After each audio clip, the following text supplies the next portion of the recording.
다 함께 일어서서 묵상 기도를 드리심으로 금요 주일 예배를 하나님께 드리겠습니다.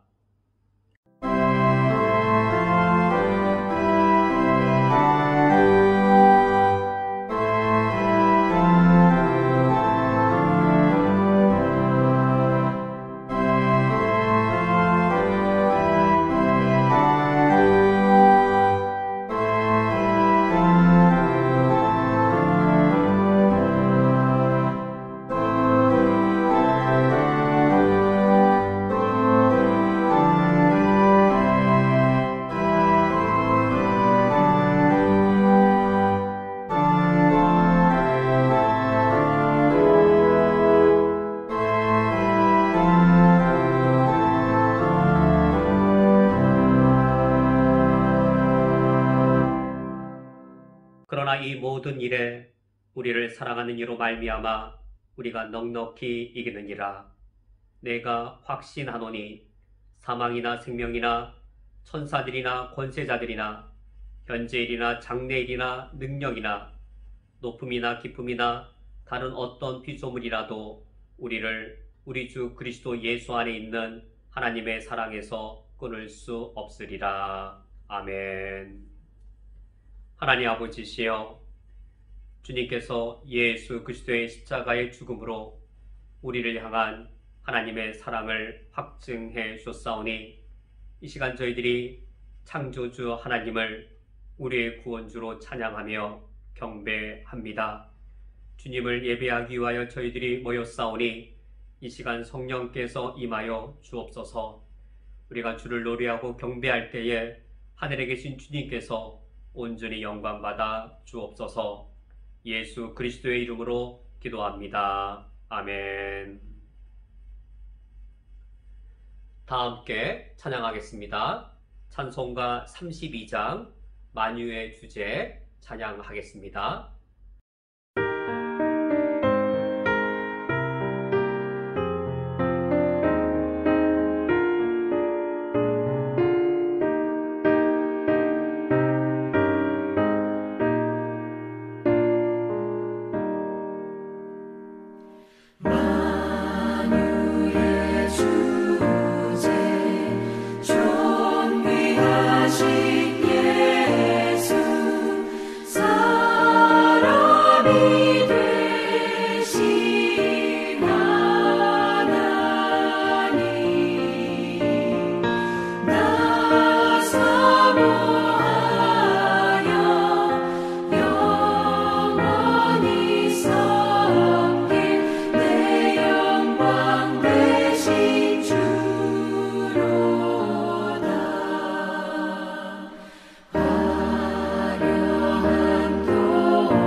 우리의 죄를 고백하기 위하여 시편 32편 1절부터 5절까지의 말씀을 합독하겠습니다. 허물의 사함을 받고 자신의 죄가 가려진 자는 복이 있도다.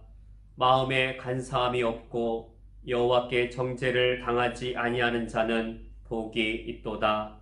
내가 입을 열지 아니할 때에 종일 신음함으로 내 뼈가 새하였도다. 주의 손이 주야로 나를 누르시오니 내 진액이 빠져서 여름 가뭄에 마른같이 되었나이다. 내가 이르기를 내 허물을 여호와께 자복하리라 하고 주께 내 죄를 아뢰고 내 죄악을 숨기지 아니하였더니 곧 주께서 내 죄악을 사하셨나이다. 아멘. 다 함께 묵상으로 우리의 죄를 하나님께 고백하겠습니다.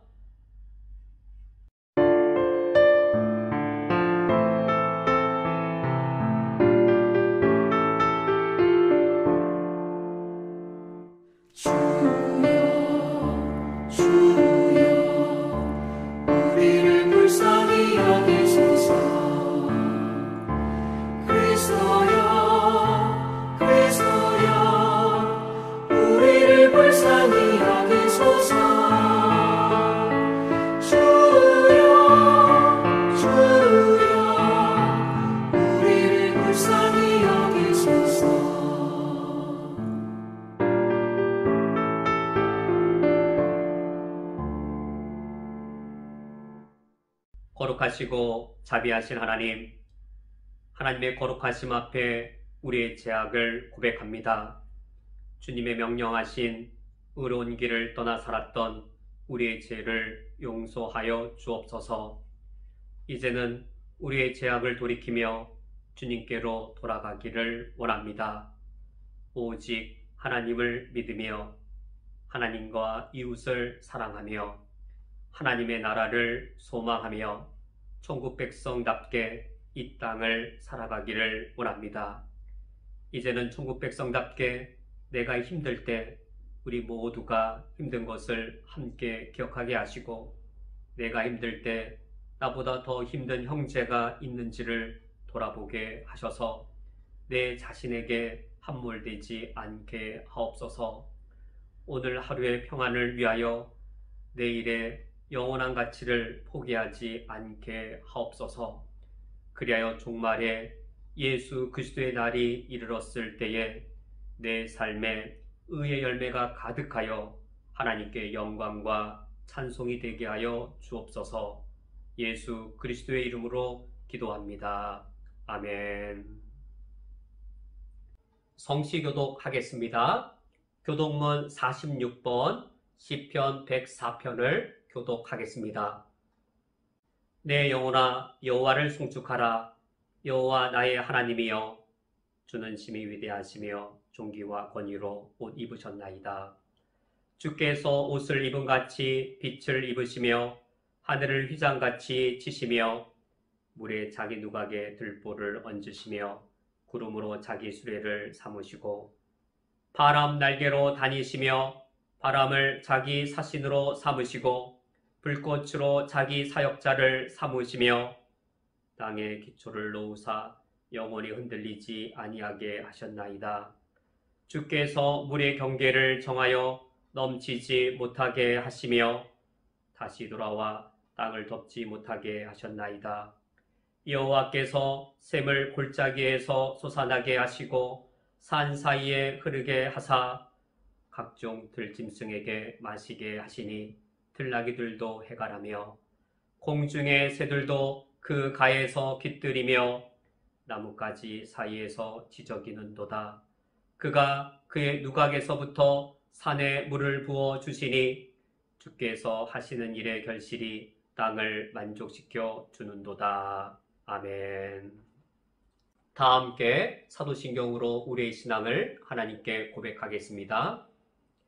전능하사 전지를 만드신 하나님 아버지를 내가 믿사오며 그 외아들 우리 주 예수 그리스도를 믿사오니 이는 성령으로 잉태하사 동정녀 마리에게 나시고 본디오 빌라도에게 고난을 받으사 십자가에 못 박혀 죽으시고 장사한 지 사흘 만에 죽은 자 가운데에서 다시 살아나시며 하늘에 오르사 전능하신 하나님 우편에 앉아 계시다가 저리로서 산자와 죽은 자를 심판하러 오시리라. 성령을 믿사오며 거룩한 공회와 성도가 서로 교통하는 것과 죄를 사하여 주시는 것과 몸이 다시 사는 것과 영원히 사는 것을 믿사옵나이다. 아멘. 다 함께 자리에 앉으셔서 찬송가 286장 주 예수님 내 맘에 오사 함께 찬양하겠습니다.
성경 봉독하겠습니다. 오늘 성경 말씀은 구약성경 창세기 2장 18절부터 25절까지의 말씀입니다. 오늘 성경 말씀을 제가 봉독해 드리겠습니다.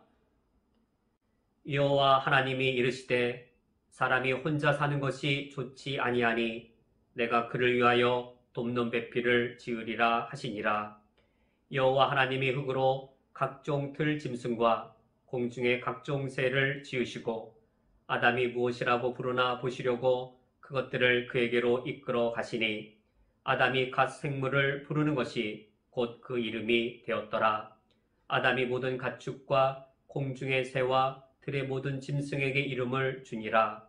아담이 돕는 배필이 없으므로 여호와 하나님이 아담을 깊이 잠들게 하시니 잠들매 그가 그 갈빗대 하나를 취하고 살로 대신 채우시고 여호와 하나님이 아담에게서 취하신 그 갈빗대로 여자를 만드시고 그를 아담에게로 이끌어 오시니 아담이 이르되 이는 내 뼈 중에 뼈요 살 중에 살이라. 이것을 남자에게서 취하였은즉 여자라 부리라 하니라. 이러므로 남자가 부모를 떠나 그의 아내와 합하여 둘이 한 몸을 이룰지로다. 아담과 그의 아내 두 사람이 벌거 벗었으나 부끄러워하지 아니하니라. 아멘. 다 함께 기도드린 후 말씀을 듣겠습니다. 하나님 아버지시여, 저희들이 주의 말씀을 듣고자 함께 모여 있사오니 성령께서 이 자리에 임하여 주시옵소서. 오늘 말씀을 통하여 결혼과 가정의 그 소중함과 그 중요함을 저희들이 더 분명히 깨달아 알게 해 주옵소서. 예수 그리스도의 이름으로 기도합니다. 아멘. 최근 11월 9일쯤으로 생각되어지는데 한국의 한 뉴스 보도가 한국의 1인 가구가 급증하고 있는 사실을 보도했습니다. 그 중에 젊은 세대에게 의식을 조사했을 때 10명 중 6명은 결혼을 하지 않아도 된다고 응답했습니다. 그 사유로는 혼자 사는 삶에 대한 만족, 또 경제적 부담, 이런 요인들이 복합적이었습니다.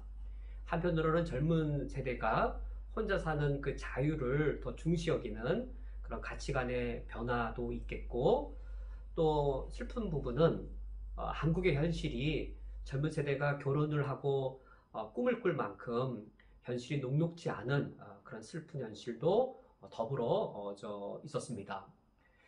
우리 그리스도인들이 참 이런 부분들, 우리 젊은 세대가 결혼이 얼마나 소중하고 또 중요한지, 또 생각도 더 넓히고 뿐만 아니라 마음껏 결혼에 대해 꿈을 꿀 수 있도록 우리 한국 현실이 더 개선되어질 수 있도록 우리 그리스도인들이 노력하고 기도해야 하겠습니다. 유대인들이 가장 중요하게 기념하는 것이 하나가 안식일입니다. 그리고 또 하나가 결혼이었습니다. 유대인들이 이처럼 안식일과 결혼을 귀중하게 여기는 것은 구약 성경을 근거로 한 것이었습니다. 창세기 1장과 2장에 보면 하나님의 창조 이야기가 두 번 연달아 나오는데 첫 번째 창조 이야기가 안식일로 끝납니다. 하나님이 엿새 동안 창조를 완성하시고 그 제7일을 거룩하게 하셔서 기념하신 것이죠. 그래서 창조의 영광이 이 7번째 날 이 제7일에 있어서 유대인들은 7일마다 돌아오는 안식일을 매우 중요하게 지키고 있습니다. 현대 유대인들도 오늘날도 이제 토요일이면 매우 엄격하게 안식일을 여전히 지키고 있습니다. 또 한 가지가 결혼입니다. 왜 결혼을 이 안식일과 더불어 소중하게 지키고 있는가? 두 번째 창조 이야기가 우리가 오늘 읽은 성경 창세기 2장 후반부 결혼으로 끝나고 있기 때문입니다. 하나님의 창조를 놓고 볼 때 창조의 영광이 과연 어디에서 절정에 이르렀는가? 시간적으로는 안식일이었습니다. 그 안식일에 하나님의 창조의 영광이 절정에 이르렀고, 두 번째 창조의 이야기를 보면 창세기 1장과 2장 창조 이야기가 끝나는 마지막, 하나님이 창조하시되 가장 마지막으로 창조하신 것은 결혼제도였습니다. 결혼제도를 창조하심으로 하나님의 창조의 영광이 대절정에 이르는 것이죠. 그리하여 하나님을 창조주로 믿는 유대인들은 안식일과 결혼을 인간이 기념해야 될 가장 중요한 두 가지로 여겼는데, 이 두 가지는 연결되어집니다. 안식일을 기념하는 것, 그리고 결혼을 기념하는 것. 성경적으로 결혼이라고 하는 것은 가정을 의미합니다. 결혼을 통한 가정. 이 두 가지를 인생에 있어서 가장 기념해야 될 두 가지로 여겼습니다. 왜냐하면 우리가 안식을 이 결혼을 통한 가정 안에서 참되고도 충만하게 누릴 수 있기 때문입니다. 왜냐하면 안식이라는 것이 단순히 노동을 하지 않고 몸의 피로를 푸는 쉼, 그 정도만을 의미하는 게 아니고, 창세기 1장에 그 하나님의 그 창조를 놓고 봤을 때 더 적극적이고 풍성한 의미를 갖습니다. 농부를 생각해 보시고 한번 예술가를 생각해 보시죠. 어떤 예술가가 오랜 세월에 걸쳐서, 한 6일이라고 한번 비교해 보면 6일에 걸쳐서 멋진 예술품을 완성하고, 그 일곱째 날 되었을 때 자신이 완성한 그 멋진 예술품을 친구들과 지인들을 다 불러 모아놓고 그 멋진 그 예술품을 함께 감상합니다. 그것이 안식이었습니다. 하나님이 제7일을 거룩하게 하셔서 그날 안식하셨다는 말은 예술가로서의 창조주가 6일 동안 가장 완벽한 이 세계를 만드신 후 더 이상 손볼 데가 없을 만큼, 더 이상 일하실 필요가 없을 만큼 완벽한 창조를 만드신 후 완성된 그 창조를 즐기시는 것, 그것이 안식이었습니다.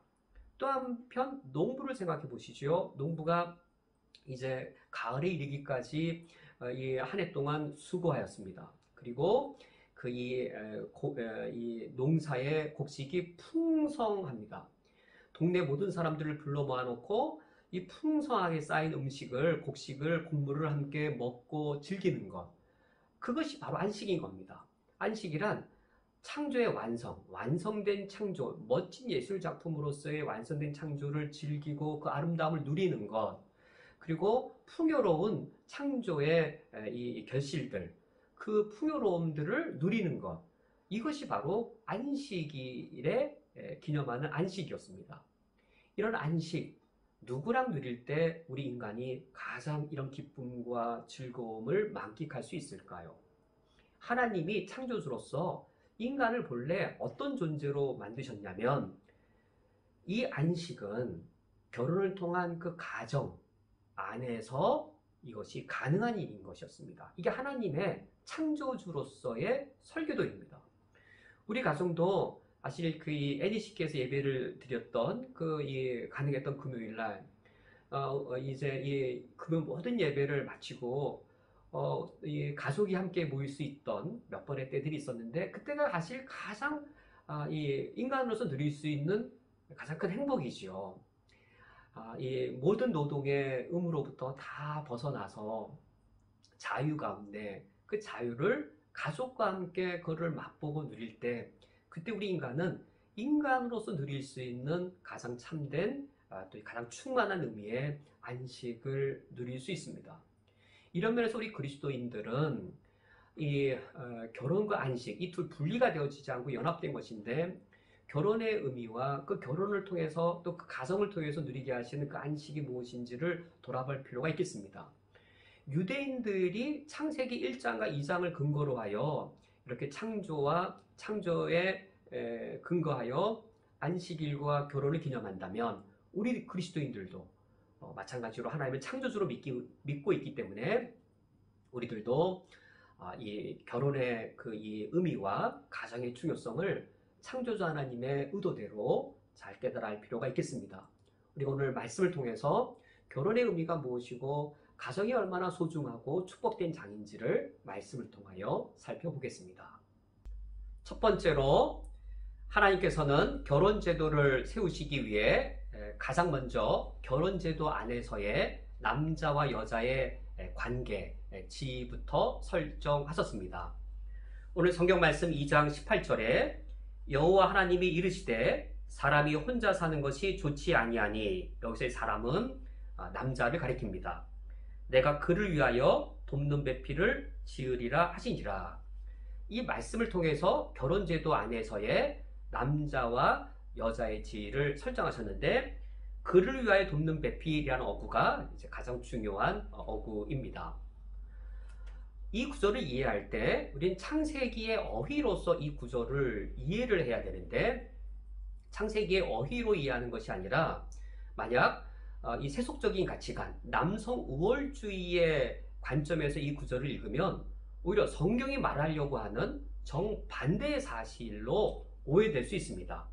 이를테면 여자를 창조한 이유가 남자가 혼자 사는 것이 좋지 않아서 창조했다라고 한다면, 이 여자의 목적은 남자를 위한 도구에 불과한가? 라는 의문이 들게 되어지고, 여자가 남자를 위한 돕는 배필에 불과하다라고 여기면, 여자는 그 여자의 지위란 남자에게 종속된 존재에 불과한가? 라고 의문을 갖게 되어집니다. 남성 우월주의의 눈으로 이 구절을 읽고 오히려 성경이 오히려 반대하는 여성 차별로 이해하고 남성 우월주의적인 그런 가부장적인 이 결혼관을 말한다면 그것은 상당히 모순된 해석이 되어집니다. 창세기를 해석할 때에는 성경과 무관한 성경이 반대하는 남성 우월주의 눈이 아닌 창세기 자체의 어휘로 이 구절을 이해해야 되겠고, 창세기 1장과 2장의 이 창조의 문맥에서 이 구절을 이해해야만 하나님이 결혼제도 안에 남자와 여자의 위치를 설정하신 것을 우리가 바르게 이해할 수 있습니다. 남자가 혼자 사는 것이 좋지 않다란 말도 창조의 어휘, 창세기 문맥에서 읽어야 합니다. 창세기 1장에 하나님의 보시기에 좋았더라 라고 하여서 이제껏 하나님 보시기에 모든 것이 다 좋았습니다. 드디어 비로소 이 남자 창조에 이르렀을 때, 여자 창조 직전에 처음으로 하나님 보시기에 좋지 않은 것이 등장했습니다. 이 흐름에서 좋지 않다는 것이 무엇인지 의미를 발견해야 됩니다. 창세기 1장에서 하나님 보시기 좋았다라는 것들은 만약에 첫째 날의 경우는 하나님이 창조주로서 첫째 날 의도한 것이 다 이루어졌기 때문에 하나님 보시기 좋은 것이었습니다. 그런데 남자만 창조하고 났을 때, 아직 여자 창조하지 안 되었을 때 하나님 보시기에 좋지 않았다는 말은 인간 창조에 대한 창조주의 의도가 아직 완결되지 않았음을 의미합니다. 하나님은 창세기 1장에서 남자와 여자가 생육하고 번성하는 것을 의도하셨습니다. 근데 남자만으로는 이처럼 생육하고 번성하는 창조주의 의도가 이루어질 수 없었기 때문에 여자 창조 이전에는 하나님 보시기에 좋지 않은 것이지요. 그래서 오히려 이 좋지 않다는 말은 여자 창조의 필요성을 말하는 것이지, 여자는 남자를 위한 도구, 그런 걸 의미하는 것이 이 창세기 어휘, 창세기 문맥에서는 전혀 어울리지 않습니다. 또한 남자를 위한 돕는 배필이란 어구도 여자가 남자의 도구로서 남자의 성공을 위해 여자는 희생을 해야 되는 존재로 그렇게 여겨진다면 성경의 개념과 성경이 지금 말하려고 하는 것을 정반대로 말하는 오해가 되어집니다. 그를 위한 배필, 그를 위하여라고 하는 영어로 for him으로 번역되어진 어휘가 그런 오해를 불러일으키는데, 정말 for him이라고 하는 것이 정말 그런 것인가? 돕는 배필이라고 하는 것이 그런 것인가? 이 돕는 배필이라는 어휘는 히브리어 돕는다의 명사형이겠죠. 그래서 이제 영어 성경은 돕는다의 명사형이어서 단순히 helper라고 번역을 했고, 우리 한글 성경은 결혼 문맥이니까 의역을 해서 돕는 배필로 번역했습니다. 영어 성경이 그냥 직역 단순히 번역해서 helper, 돕는 자입니다. 조력자, 돕는 자. 돕는 자로 여자가 창조되었습니다. 그렇다면 강자가 약자를 돕나요? 약자가 강자를 도울 수 있나요?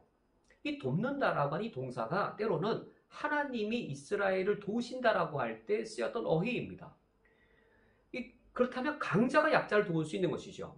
단순히 약자가 강자를 조력한다라는 의미의 헬퍼가 아니고, 이때 헬퍼도 강자가 약자를 도울 때 헬퍼로도 쓰일 수 있는 것이 되는 것이죠. 그러므로 이 돕는 자라는 의미가 이 창세기 문맥에서는 남자와 여자의 우월을 가리키는 게 아니고 서로가 서로를 도와야 한다라고 하는 상호 보완해야 되는 존재임을 나타낼 뿐인 것이지, 여자는 남자를 위한 존재, 자기를 희생해야 되는 존재, 그런 의미가 전혀 담겨 있지 않습니다. 그를 위하여 돕는 자, 이 돕는 자가 에제르 케네그도, 에제르 돕는 자, 헬퍼, 이 돕는 자라는 의미에서는 남자 여자가 서로 동등하면서 서로 이제 상호 보완하는 존재의 의미를 갖고 있는 것이지 우월을 의미하지 않습니다. 그런데 그를 위하여, 이 어휘가 오해를 일으키는 것이죠. 케네그도를 이제 한글 성경은 그를 위하여라고 번역했습니다. 영어로 for him으로 번역했는데, 케네그드 오가 남성 단수 전미사입니다. 오가 그입니다. 이 케네그드 오 그를 위하여라고 한글 성경은 단순히 번역했고 영어 성경은 이 케네그도를 suitable for로 번역을 해서 좀 더 의미를 충분히 밝혀 놓았습니다. 그에게 적합한 돕는 배필, 그에게 적합한 돕는 자로 번역을 했습니다. suitable for로 번역을 하면 좀 더 우리 한글 번역보다는 의미가 더 충분해지지만 이 케네그드라고 하는 전치사의 히브리어의 더 액면가의 의미가 영어 번역에도 담겨 있지 않아 아쉬움이 있습니다.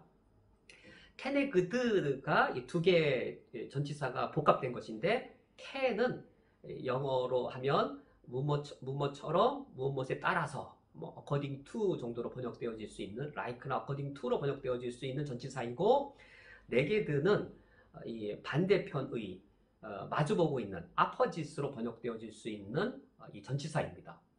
그러니까 반대편에 있는 것을 따라서 마주보고 서 있는 것을 보고 따라서 마주보고 있는 것 반대편에 마주보고 있는 것을 따라서를 우리 한글 성경은 그냥 for 위하여로 번역한 것이고 영어 성경은 주로 suitable for로 번역한 것인데 히브리어의 액면가의 의미는 마치 우리가 초등학교 때 도화지에 그림을 반을 접어서 펼쳐서 한쪽 면에만 빨간색 파란색 그림을 물감 풀고 접었다가 피면 정확하게 이게 컬레스판딩이 되어지는 것이죠. 반대편에 마주보고 있는 것이죠.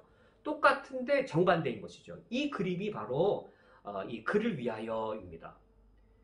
정말 누가 그를 위한 존재일까요? 하나님이 남자를 위하여 여자를 만들었는데 어떤 존재여야 남자를 위한 존재일까요?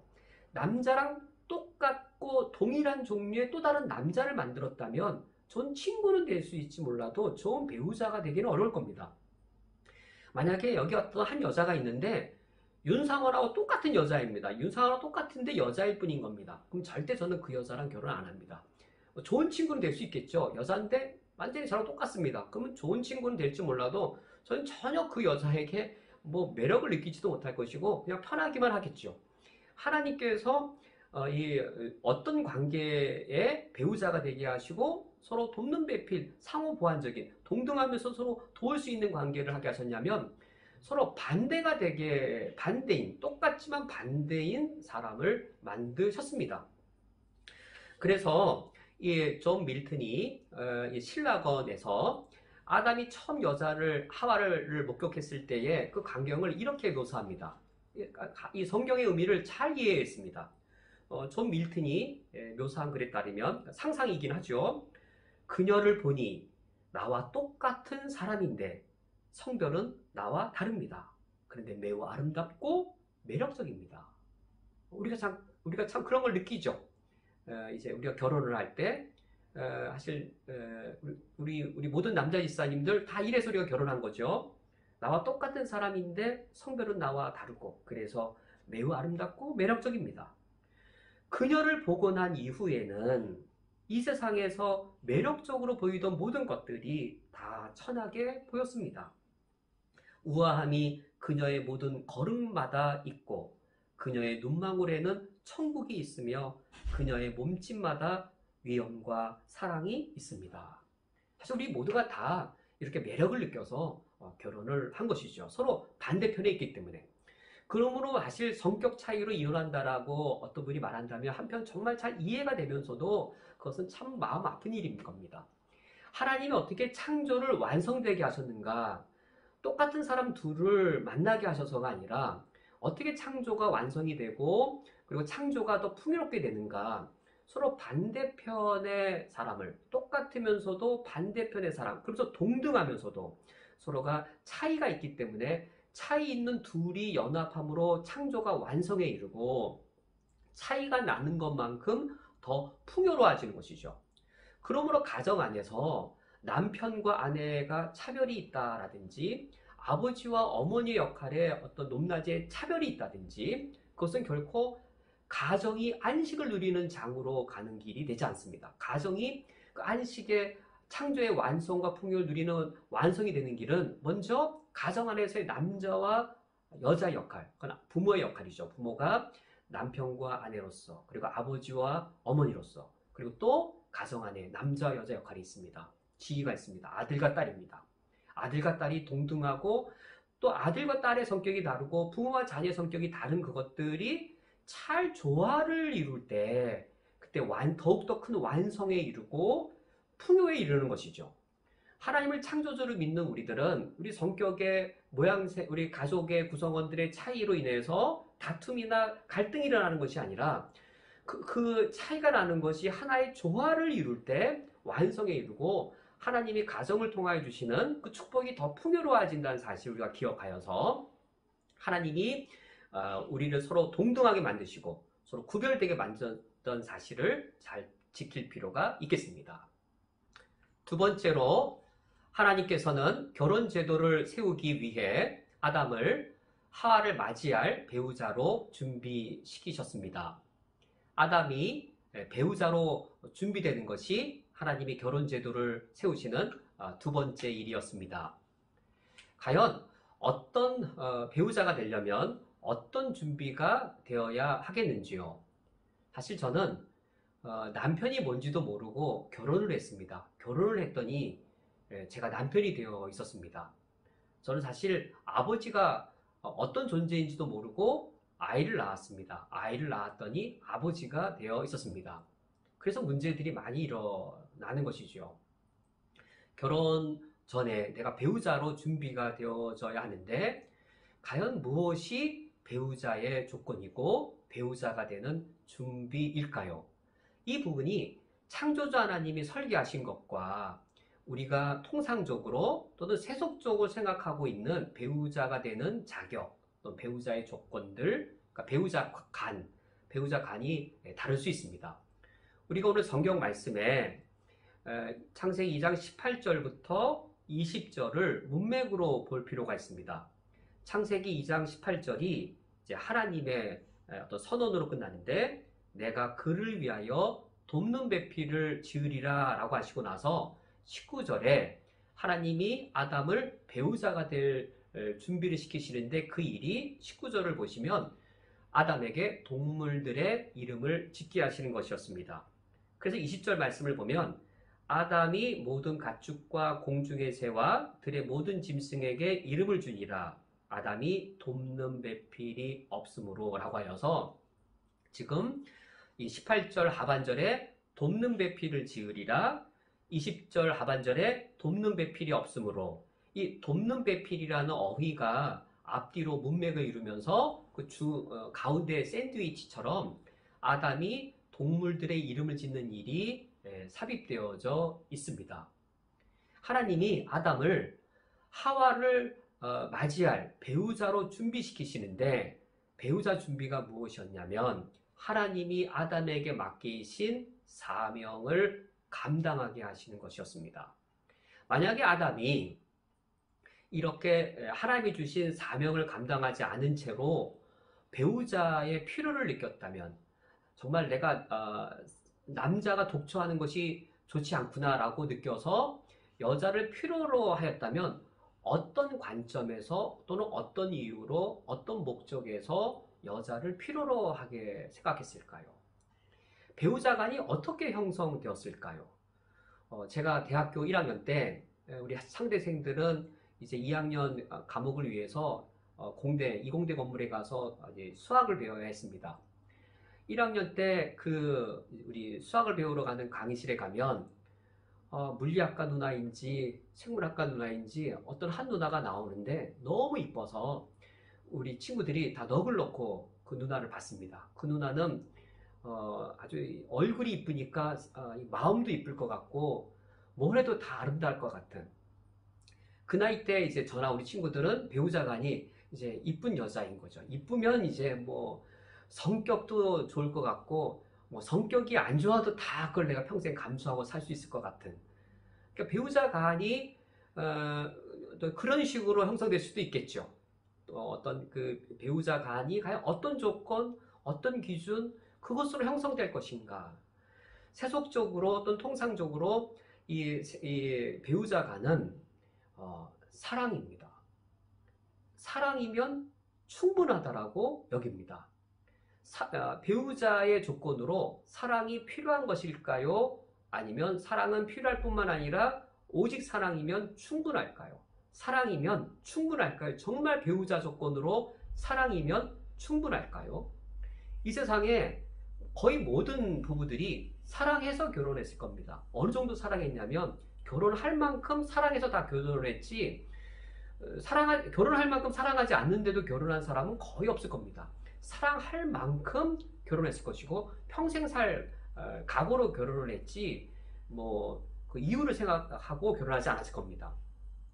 그런데 그 수많은 부부들이 사랑해서 결혼했는데 왜 어려움들을 겪게 되는 것인가요? 우리는 결혼의 배우자의 조건이 사랑이라고 하는 것이 필요하지만 사랑으로 충분하지 않다는 사실을 알게 되어진 겁니다. 세속적으로 이렇게 생각하죠. 사랑이 필요하다. 하지만 사랑으로 충분하지 않다. 돈도 봐야 된다. 현실도 봐야 된다. 여러 조건들을 더 넣을 뿐입니다. 이런 통상적인 조건이, 통상적인 사고가 옳지 않아요. 사랑으로 충분하지 않다라고 여겨서 다른 충분 조건들, 사랑만으로 안 되고 다른 조건들을 보아서 그럼 그렇게 해서 결혼한 가정들은 정말로 하나님이 창조주로서 우리에게 예비하신 창조의 완성을 누리는, 창조의 풍요를 누리는 안식이 그 가정에 깃들 수 있을까? 우리는 거기에 대해서 의문을 심각하게 가질 수밖에 없습니다. 사랑이 정말로 사랑을 지켜주는 것일까요? 사랑 그 자체를 지켜낼 수 있다면 사랑만으로 결혼했을 때 사랑은 결혼을 위한 필요 조건일 뿐만 아니라 충분 조건도 될 수 있습니다. 그러나 사랑이 사랑을 지켜내지 못한다는 사실을 우리는 경험으로 알 수 있습니다.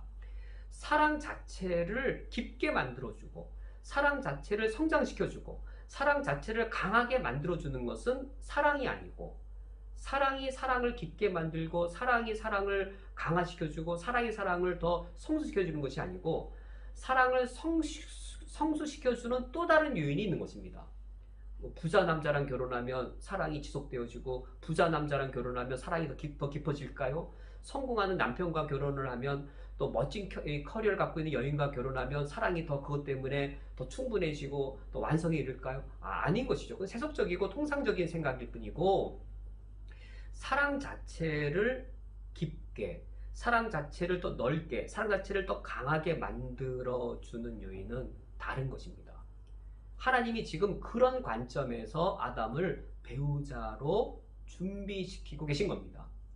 18절 하반절에 돕는 배필을 지으리라, 20절 하반절에 돕는 배필이 없으므로 라고 앞뒤로 이 구절이 나오면서 중간에 샌드위치처럼 하나님께서 아담에게 숭고한 가치를 실천해 보게 하고 있습니다. 하나님이 아담에게 주신 그 사명을 감당하게 하고 있습니다. 사랑이 필요하되 무엇이 있어야 충분한 것입니까? 아담이 이제는 배우자를 볼 때 어떤 관점으로 봅니까? 나에게 얼마나 매력적인 여인인가, 내가 얼마나 사랑에 흠뻑 빠질 만한 여인인가 로만 보지 않습니다. 아담이 자신 아내를 바라볼 때 하나님이 내게 맡기신 숭고한 가치와 그 의미로 자신이 하나님 아버지 앞에 자신의 삶을 드려야 될, 내 생명을 걸고 내가 바칠 만한 그 하나님의 사명, 그 관점에서 여인을 바라보게 됩니다. 그것이 사랑을 지켜줍니다. 그것이 사랑을 깊게 만듭니다. 그것이 사랑을 강하게 만들어줍니다. 아주 오래전에 전 차인표 씨가 이제 이 오락 프로그램에 나와서 이야기하고 자신의 가정 이야기하는 것을 보게 되었습니다. 어느 날 자신의 아내와 시네라 씨와 함께 늦은 밤에 식탁에 앉아서 이제 결혼 맺은 아이를 향해 엽서를 쓰고 있었다고 합니다. 아내도 쓰고 있었고 자신도 쓰고 있었고, 그러면서 부부란 같은 방향을 바라보는 거구나 라고 느꼈다라고 합니다. 지금 성경이 말하려고 하는 바가 바로 그겁니다. 부부의 사랑을 지켜주는 것은 숭고한 가치를 두 부부가 공유할 때입니다. 우리 그리스도인들은 하나님이 우리 부부에게 공동으로 주신 숭고한 가치가 있지요. 부부가 같은 숭고한 가치, 하나님이 우리 가정에, 우리 부부에게 맡기신 그 숭고한 가치를 같은 방향을 바라보면서 그때 고생도 하고 고난도 겪고 어려움도 겪고 그 사정을 누가 제일 잘 알까요? 부부가 가장 잘 아는 거죠. 서로가 같이 위로하고 서로 마음이 맞고 그때에 우리 그리스도인들은 배우자를 향해 여러 번 반할 겁니다. 30대 때 반하고 40대 때 또다시 내 아내에게 반하고 50대 때 가장 내 아내가 너무 소중한 존재로 여겨져서 사랑이 사랑을 지켜줄 수는 없는데 하나님이 공동으로 맡기신 나의 그 이 숭고한 가치, 정말 하나님이 나에게 가장 이 수터블한 이 헬퍼로 내 아내를 마련해 주셨구나. 나랑 똑같은 사람인데 나랑 정반대의 사람이어서 내게 없는 것을 하나님이 내 아내에게 맡기셨고 내 남편에게 그걸 허락하셔서 정말 내가 못하는 거를 정말 같이 이렇게 조화를 이루면서 감당하게 하셨구나 라고 할 때 내가 사랑하는 그 배우자가 가장 소중하게 보이고 가장 멋진 남자로 보이고 가장 아름다운 여인으로 보여서 서로가 서로를 여러 번 반하고 그래서 사랑의 깊이가 깊어지게 될 것입니다.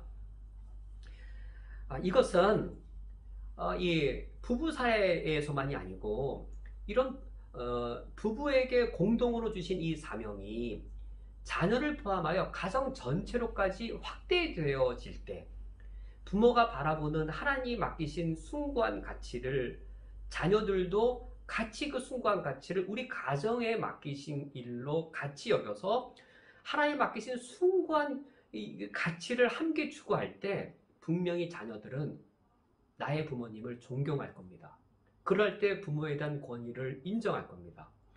그리고 이 숭고한 가치를 어려서부터 따라오는 자녀들을 바라볼 때 부모는 자녀가 너무나도 소중하게 보이고 너무나도 귀하게 여길 겁니다.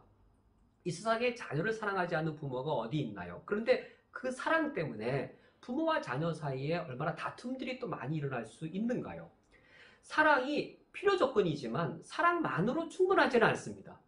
이 사랑이 사랑되고 이 사랑이 더 깊어지고 사랑이 더 강화되어서 그 가정 안에 하나님의 창조의 그 충만함과 창조의 안식이 마음껏 누려지기 위해서는 사랑에 무엇이 필요한가? 하나님이 우리 부부에게 우리 가정에 맡기신 숭고한 하나님 맡기신 사명, 숭고한 영원한 가치 그것을 바라볼 때입니다.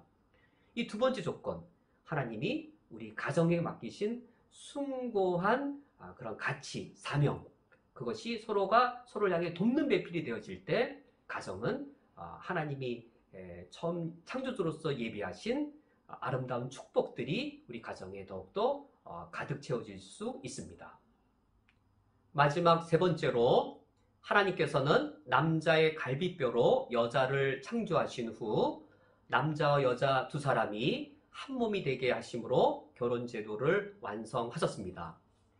여기서 우리가 결혼의 의미를 파악하기 위해 주목해 보아야 할 사실은 여자가 창조된 재료입니다. 21절 말씀을 보시면 하나님께서 아담의 갈빗대 하나를 취하셔서 여자를 창조하셨습니다. 남자의 갈비뼈로 여자를 창조하신 의미는 무엇일까요? 하나님께서 아담을 흙으로 창조하셨다면 여자도 흙으로 창조하셔야 될 것 같은데 남자는 흙으로, 여자는 왜 남자의 갈비뼈로 창조하셨는지요? 그 이유는 22절에서 나타나 있습니다. 여호와 하나님이 아담에게서 취하신 그 갈빗대로 여자를 만드시고 라고 성경이 말씀하고 있는데 이 표현, 여기에 강조점이 그 갈빗대로 할 때 이 갈비뼈에 강조점이 있는 것인지 이 갈빗대를 수식해주고 있는 아담에게서 취하신이라고 하는 이 수식해주는 이 어구에 강조점이 있는 것일까요? 갈비뼈로 만든 것에 의미가 있을까요? 그 갈비뼈란 남자 몸에서 취한 남자 몸의 일부다라는 사실에 강조점이 있을까요? 그것은 23절 말씀에 더욱더 명확해집니다. 23절 말씀에 아담이 이르되 이는 내 뼈 중에 뼈요 살 중에 살이라 이것을 남자에게서 취하였은즉 여자라 부르리라. 남자가 히브리어로 이쉬이고 여자가 이샤입니다. 이쉬에게서 취하였은즉 이샤라 부르리라 라고 하여서 여기에 강조점은 남자 몸의 일부로 한 부분으로 창조했다는 것에 강조점이 있고 갈비뼈 자체에 강조점이 있지 않습니다. 여자라고 이름이 지어진 것도 남자로부터 이쉬로부터 만들어졌으므로 이샤라 하리라. 그래서 이쉬와 이샤 재료와 창조된 여자 발음이 비슷하죠. 이쉬로부터 창조되었으므로 이샤라 하리라. 남자도 마찬가지입니다. 흙으로부터 아담을 창조했습니다. 흙이 아다마입니다. 아다마로부터 아담을 창조했습니다. 이쉬로부터 이샤가 창조되었습니다.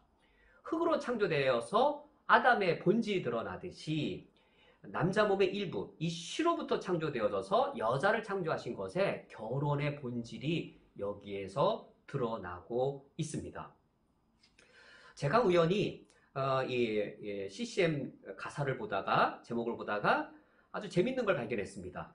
이씨가 이샤에게 정말로 이 어려운 히브리어인데 바로 이 창세기 2장 23절을 가지고 멋진 아름다운 CCM송을 만들었습니다. 그 내용을 가사를 보면 이씨와 이사처럼 우리는 만났죠. 나의 신부, 나의 신랑, 사랑해요. 우리 서로 결혼 축가론 최고의 노래로 생각되어지는데 아주 잘 이 구절을 해석한 것 같습니다. 하나님께서 왜 그러면 이 이씨로부터 취하여서 여자를 만드시고 그 사실을 확증하기 위해 이샤라고 여자의 이름을 붙이신 것인가? 그 이유는 창세기 2장 24절에 이러므로 남자가 부모를 떠나 그의 아내와 합하여 둘이 한 몸을 이룰지로다에 있습니다. 만약에 하나님이 아담도 흙으로 창조하시고 여자는 다른 쪽에 있는 흙으로 창조하셨다면 둘이 본래 한 몸이 아닙니다. 출처가 다릅니다. 둘 다 이질적입니다. 그런 둘이 우연히 만나서 사랑하여서 결혼하였다면 한 몸이 될 가능성은 어떠할까요?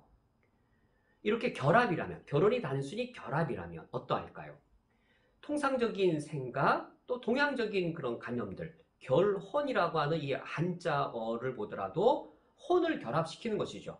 혼이 결합되는, 그러니까 몸 이상의 혼까지 결합되는 것을 결혼이라고 여기는 것, 통상적인 인간의 어떤 사고, 어떤 상상의 어떤 이 정도까지인 것이죠. 몸만이 아니라 혼 정도까지의 이런 결합이 결혼으로 여긴 것이라면, 존 스토 목사님이 기독교의 성경적 결혼에 대해 기독교의 결혼은 유니온이 아니라 리유니온이다.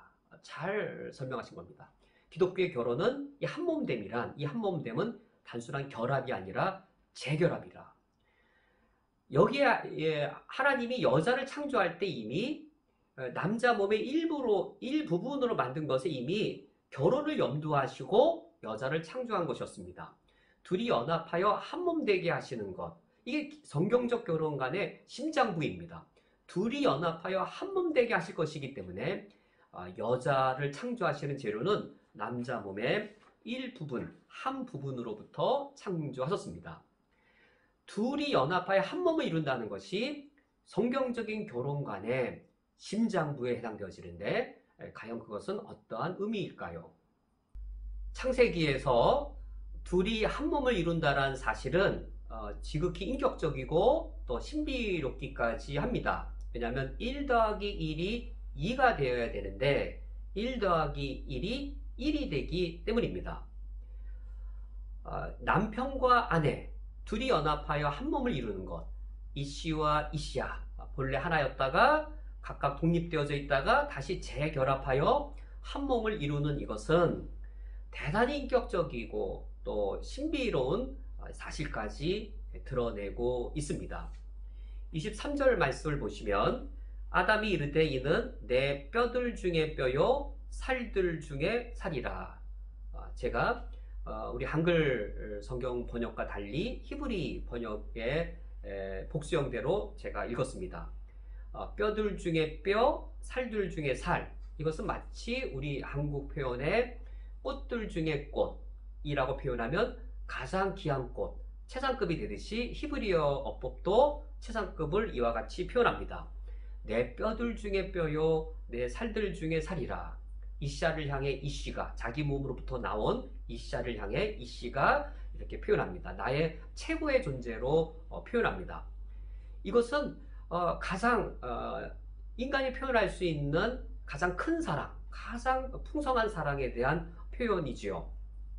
둘이 연합하여 한 몸을 이루는, 한 몸이란 이 의미 자체에 이와 같이 서로가 서로에게 최고의 존재가 되어지는 사랑이 담겨져 있는 것인데, 우리는 이 표현을 읽을 때 신약성경에서 예수님께서 우리 신자들 향해 사랑을 표현하신 그 어휘가 떠오릅니다. 내가 너희 안에 있고 너희가 내 안에 있으리라. 해밍웨이가 사랑을 표현할 때 바로 이 예수님의 어구를 가져다가 표현을 합니다. 내가 당신 안에 있습니다. 당신이 내 안에 있습니다. I am in you, you are in me. 내가 당신 안에 있습니다. 나는 당신 안에서 발견되어지고, 그리고 당신이 내 안에서 발견되어집니다. 이 둘이 연합하여서 신비롭게 하나가 되어지는 것이죠. 사랑을 통해서 둘이 하나가 되어지는, 1 더하기 1이 2가 아니라 1 더하기 1이 더 완전한 하나가 되어지는 이 신비롭고 사랑의 관계를 표현하고 있습니다. 이씨, 자기 몸부터 나온 이샤를 향해 내 뼈 중에 뼈요, 내 살 중에 살입니다. 최고의 사랑의 표현을 한 이후에 24절 말씀에 이러므로 남자가 부모를 떠나 그의 아내와 연합하여 둘이 한 몸을 이룰지로다. 이렇게 서로가 서로에게 최고의 존재, 최상의 존재일 때에는 나는 당신에서 당신 안에서 발견되어지고, 당신이 없으면 내가 나를 찾을 길이 없는 것이죠. 저는 제 아내가 없으면 아무리 맛있는 걸 먹어도 맛이 없을 거고, 멋있는 데를 가도 멋지지 않을 겁니다. 그냥 우리 누군가를 지극히 사랑할 때 그 사람이 내 곁에 없으면 내 존재를 발견할 수 없는 것이죠. 내가 그 사람 안에서 발견되어지고, 그 사람 안에서 내가 발견되어지는 이게 완전한 한 몸 되어진 지극한 사랑의 관계인 것이죠. 이런 이씨와 이씨로부터 나온 이샤, 둘은 하나입니다. 그래서 이 남자가, 이씨가 그의 부모를 떠나 그의 아내 이씨와 합하여서 한 몸을 이룰지라. 그러면 이씨와 이샤 사이에 누구조차도 개입할 수 없습니까? 24절, 남자가 부모를 떠나. 남자에게 있어서 부모란, 그러니까 자녀에게 있어서의 부모란 이 세상에서 가장 큰 존재입니다. 이제껏 내가 부모를 의존해서 살아왔고, 부모 없이는 살 수 없었습니다. 부모의 지도와 부모의 보호 아래 살았던 나에게 가장 큰 존재인데, 그런 가장 큰 존재인 부모조차 이씨와 이샤가 연합하여 한 몸을 이루는 것에 개입할 수 없습니다. 둘이 한 몸을 이루어야 하기 때문인 것이죠. 동양의 결혼관과 매우 다릅니다. 동양의 결혼관은 어떻게 이 부모와 자녀의 관계, 이건 피로 뭉친 하나됨의 관계인 것이죠. 그러나 성경적으로는 부모와 자식 간의 관계보다 남편과 아내의 관계가 더 가깝습니다. 가까운 정도가 아니라 하나인 것이죠. 자녀와 부모는 가까운 관계라면 이씨와 이샤는 이샤가 이씨로부터 나왔기 때문에 그냥 가까운 관계가 아니라 하나인 겁니다. 이런 이씨와 이샤, 남편과 아내 사이에는 심지어 부모도 개입할 수 없고, 자녀조차도 남편과 아내 사이에 개입할 수 없습니다. 이 세상에서 가장 최고의 존재, 내 뼈들 중에 뼈요, 살들 중에 살이라라고 말할 수 있는 그런 존재는 남편은 아내, 아내는 남편인 것이죠. 이것이 성경의 결혼관입니다. 이렇게 둘이 연합하여 한 몸을 이루는 것은 사랑이라고 하는, 내가 당신 안에서 발견되어지고 당신이 없으면 내가 나를 발견할 수 없는, 당신은 또 내 안에서 발견되어지는 이런 지극히 인격적이고 신비로운 이런 연합을 통해 한 몸을 이루게 되어지는데, 바로 이 창세기 2장 24절을 신약성경에서 사도 바울이 에베소서 5장 31절에서 인용합니다. 이러므로 사람이 부모를 떠나 그의 아내와 연합하여 둘이 한 육체가 될지라라고 창세기 2장 24절을 에베소서 5장 31절에서 인용한 후 32절에서 이렇게 말합니다. 이 비밀이 크도다. 내가 그리스도와 교회에 대하여 말하노라. 그리스도가 교회의 신랑이 되시고 교회는 그리스도의 신부인 것이죠. 비유적으로 보았을 때. 이 비밀이 크도다. 사도 바울이 하나님께서 이씨로부터 이샤가 나와서 두 연합하여 한 몸을 이루는 이것에 1 더하기 1이 2가 아닌 1 더하기 1이 1이 되어지는 둘이 연합하여 하나를 이루는 지극히 인격적인 것의 신비로움을 담아서 그것을 창조의 최고의 절정인 결혼이란 제도로 만드시고 결혼이란 제도를 통해 가정을 이루셨습니다. 가정에 이런 신비가 담겨 있고 이런 신비에 대해서도 바울이 비밀이 크다라고 말하고 있습니다. 우리는 그 신비가 얼마나 큰지 신학자들도 여러 의논들을 하는데 한 신학자는 1 더하기 1이 1이 되는 것이 삼위일체 하나님 세 분인데 한 분이신 그 신비를 닮은 것이라고도 설명해내기도 합니다. 우리의 이 가정 안에 하나님의 영적인 신비가 담겨 있고 사도 바울도 그와 같이 말하고 있습니다. 이 한몸됨의 신비, 우리가 한 작은 한 단면만 보면 이러합니다. 예전에 제가 서인석 신부님 강의를 드릴 때 그 신부님께서 결혼도 안 해보신 신부님이 그렇게 표현하더라고요. 남자는 여자가 있어야 사람이 됩니다. 창세기를 해석하시면서 남자는 여자가 없으면 사람이 되지 못합니다. 남자는 여자가 없으면 죽을 때까지 부족한 인간입니다. 남자는 여자를 만나야 비로소 사람이 됩니다. 정말입니다. 서인석 신부님이 결혼을 안 하셨어도 성경을 통해서 그 사실 그 신비한 이 진리를 아신 게 아닌가 생각됩니다. 제 경을 놓고 보더라도 저도 결혼을 통하여서 한 몸을 이루면서 제가 남자인 내가 내 아내와 결혼함으로 남편이 되었습니다. 남편이 되고 나서 좀 더 사람이란 이런 존재인가? 사람은 이래야 되는 거 아닌가를 알게 되었고 내 아내와 한 몸이 되어서 아이들을 낳은 후 아버지가 된 후 남편과 아버지 역할에 대해 애를 쓰면서 내가 좀 더 사람이 되어져 갑니다. 내가 좀 더 사람이 되어져 간다는 것에 이런 의미가 있더라고요. 하나님이 그래서 나의 아버지이시구나. 그래서 호세아 선지자가 하나님을 아버지라 남편으로 신실한 남편이라고 표현하는구나. 우리는 가정을 통하여서 가정 안에 하나님이 한 몸 되게 하시는 걸 통해 결혼이라고 하는 걸 한 몸이라는 걸 통해서 가정이라고 하는 것을 창조해 내십니다. 그 가정이라는 걸 통해서 남자와 여자는 서로 반대편에 있는 이 남자 반대편에 있는 여자 나랑 너무 다르죠. 나 홀로는 부족합니다. 서로 돕는 배필이 되어 한 몸이 되어질 때 이때 남자가 사람이 되고 여자가 사람이 되어집니다. 여자는 아내가 되어지고 어머니가 되어집니다. 어머니가 아닐 적에 아내가 아닐 적에 몰랐던 그 인간의 다른 부분들이 가정 안에서 성숙되어지고 그것을 체험하면서 인간적 성숙이 결국 하나님을 알게 되어지는 그것으로 우리를 이끌고 가게 되는 것이죠. 그래야 하나님께서는 이 가정이라는 이 결혼을 통한 가정이라는 제도가 단순히 남녀가 만나서 결합하여 살고 애 낳고 사는 것이 아니라 창조의 완성과 창조의 그 풍요로움, 그 창조의 영광이 이 결혼을 통한 가정을 통하여 충만하게 이루어지도록 하나님께서 설계하셨습니다.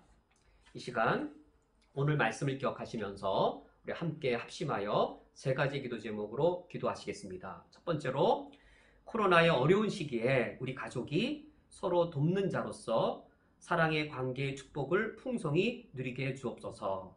남편이 아내를 사랑하고 또 부모가 자녀를 사랑하고 아내가 남편을 자녀가 부모를 사랑하여서 가장 큰 위로와 서로 힘이 되어줄 수 있도록 기도해 주시기 바랍니다. 두 번째로 우리 가정이 하나님께서 우리 가정에게 공동으로 수여하신 숭고한 가치를 함께 추구하게 하옵소서. 그 사명이 우리 가정 안에 사랑을 더 깊고 그 사랑의 관계를 더 강하게 만들어 주옵소서. 세 번째로 우리 부모 되시는 분들은 자녀를 위해 자녀분들은 부모님을 위하여 이 축복의 기도를 하시겠습니다. 다 함께 말씀을 기억하며 합심하여 다짐의 기도를 드리시겠습니다.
하나님 아버지시여, 코로나의 위기로 우리 삶에 여러 어려움들이 있습니다.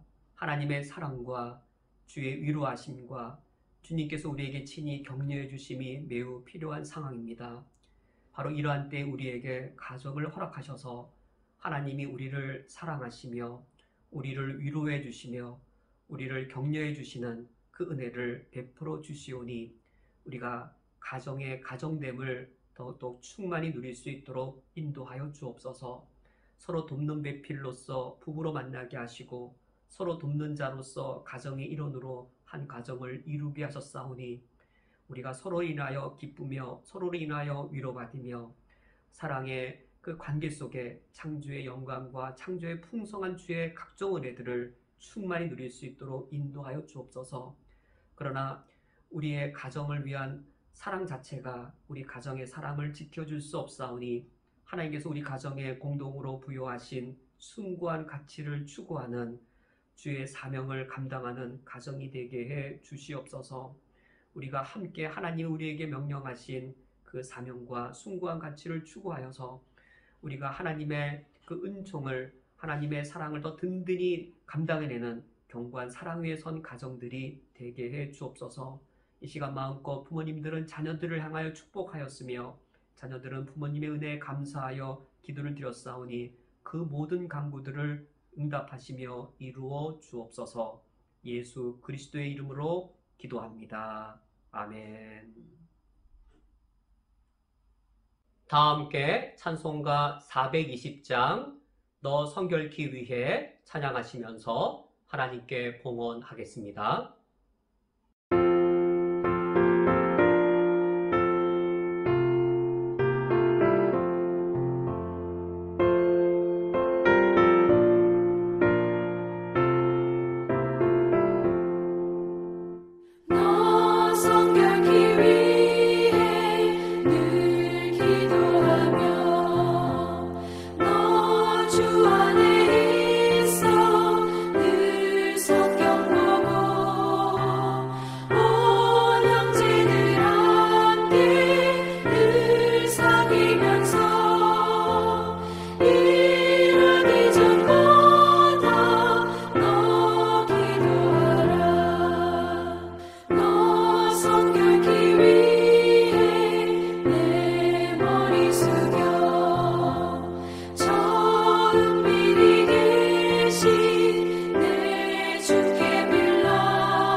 다 함께 드려진 예물을 위하여 하나님께 기도하겠습니다.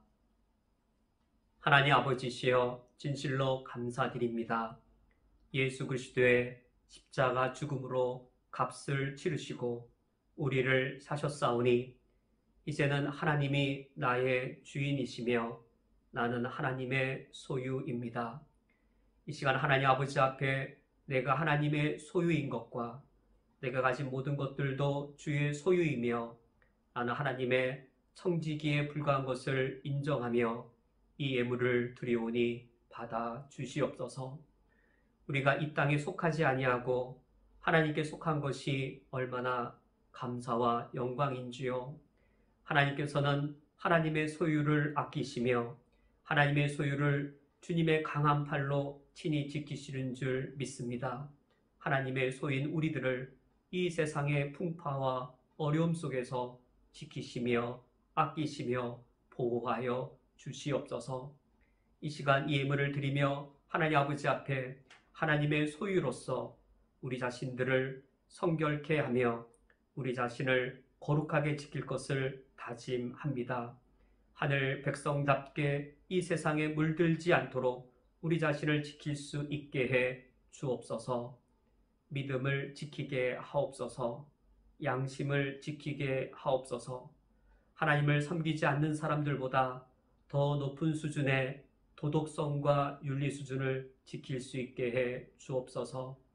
그리하여 이번 한 주간에 하나님께 예물을 드린 우리의 삶이 하나님을 기쁘시게 드리는 성결한 삶, 거룩한 삶, 산제물로 드려진 삶이 되게 하여 주옵소서. 이러한 원함으로 이러한 다짐으로 이 예물을 드리오니 받아 주시옵소서. 예수 그리스도의 이름으로 기도합니다. 아멘. 다 함께 일어서서 천국 백성의 윤리인 십계명을 교독하겠습니다. 하나님이 이 모든 말씀으로 말씀하여 이르시되 나는 너를 애굽 땅 종되었던 집에서 인도하여 낸 내 하나님 여호와니라. 너는 나 외에는 다른 신들을 내게 두지 말라. 너를 위하여 새긴 우상을 만들지 말고 또 위로 하늘에 있는 것이나 아래로 땅에 있는 것이나 땅 아래 물속에 있는 것에 어떤 형상도 만들지 말며 그것들에게 절하지 말며 그것들을 섬기지 말라. 너는 내 하나님 여호와의 이름을 망령되게 부르지 말라. 안식일을 기억하여 거룩하게 지키라. 내 부모를 공경하라. 살인하지 말라. 간음하지 말라. 도둑질하지 말라. 내 이웃에 대하여 거짓 증거하지 말라. 내 이웃의 집을 탐내지 말라.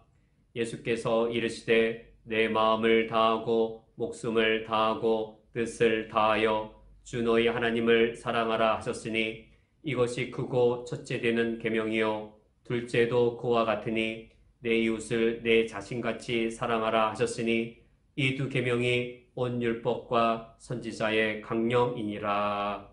아멘. 주기도문은 이 땅을 살아가는 천국 백성의 기도입니다. 하나님의 나라를 먼저 구하는 큰 간구를 드린 후 일용할 양식, 원수를 용서하는 삶, 그리고 시련을 견디는 삶, 세 가지의 삶의 방식을 다짐하는 기도입니다.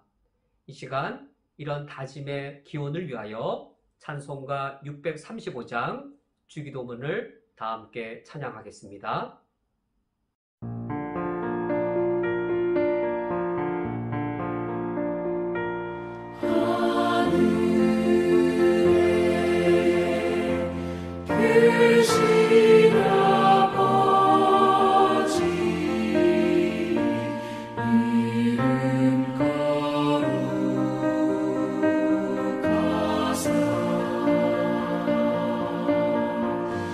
주님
축도하겠습니다. 지금은 우리 주 예수 그리스도의 은혜와 하나님 아버지의 무한하신 사랑하심과 성령 하나님의 역사하심이 하나님의 나라를 바라보며 주의 백성으로서 이 땅을 살아가기를 다짐하는 쿠웨이트 한인연합교회 위에 각 처소에서 주를 찬양하며 예배하는 모든 주의 권속들 위에 영원토록 함께 있을지어다. 아멘.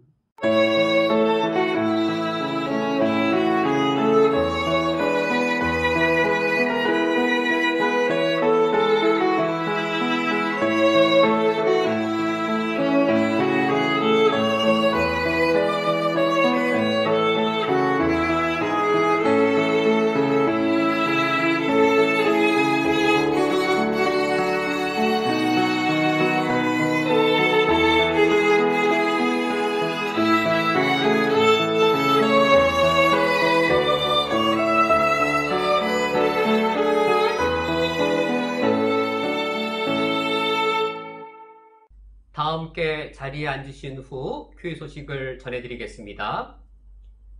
예배 안내입니다. 모든 공예배는 인터넷으로 진행되고 있습니다. 금요 주일 예배 오전 9시, 일요 저녁 예배 저녁 7시, 새벽 기도 오전 6시입니다. 주일학교 어린이부의 예배 영상이 밴드와 카톡을 통해 배포되고 있습니다. 각 가정에서 부모님들의 지도로 자녀와 함께 드리시면 되겠습니다. 어린이부에서 어린이들의 사진과 영상을 취합하고 있습니다.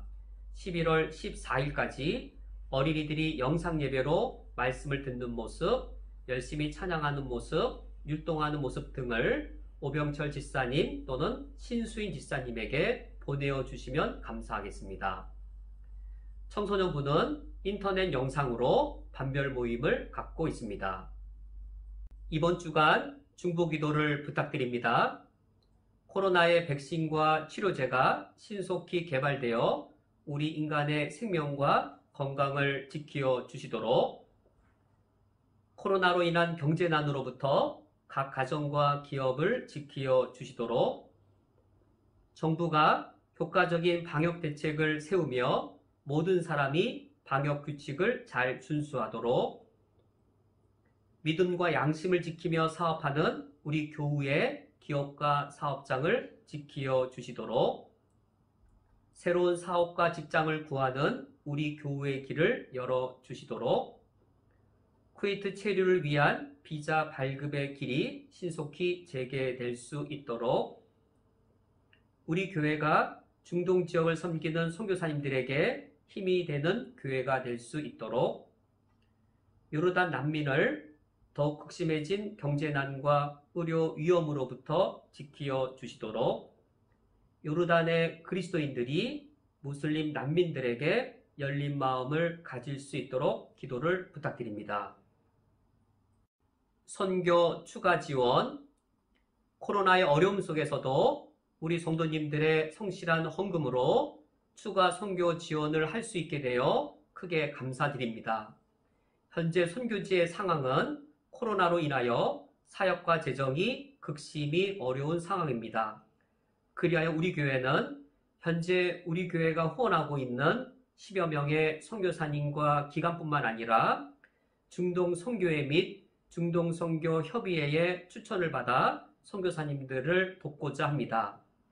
지원금의 규모는 1인당 미화 1000불, 총액 미화 5만 불 정도를 예상하고 있습니다. 이 재원은 우리 성도님들께서 드리신 선교 헌금, 일반 재정, 장기 선교 적립금 등을 통하여 마련하고자 하고, 초안이 확정되어지면 임시 재직회 또는 임시 공동회의를 통해서 우리 성도님들과 함께 결의하고자 합니다. 푸드케어 봉사 11월 14일 토요일 600인분 기초식품을 어려운 상황에 있는 상국인 근로자에게 배포할 예정입니다. 차량이 16대가 또한 필요합니다. 절기 예배 다음 주일은 추수감사절로 지키겠습니다. 임명 재정부 부장의 강동진 집사님, 1구역의 권찰에 박은미 집사님을 임명합니다. 구역 예배, 온라인 구역장 모임은 월요일 오후 3시에, 온라인 구역 예배는 수요일 오전 10시 또는 각 구역 상황에 맞도록 요일과 시간을 정하여 드리시면 좋겠습니다. 구역 예배 공가는 매주 교회 밴드에 게시되고 있습니다.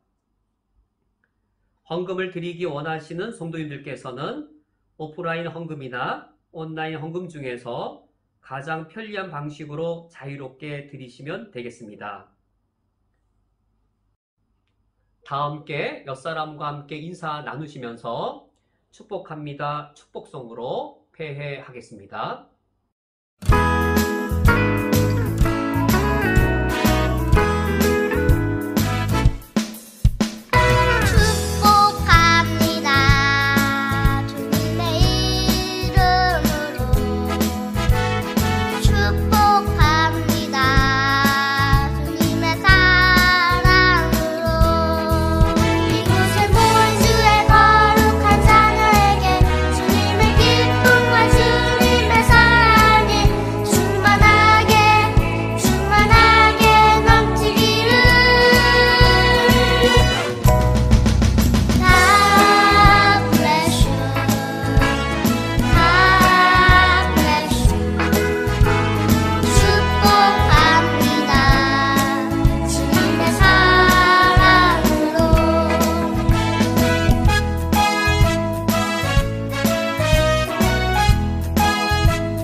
주님의 사랑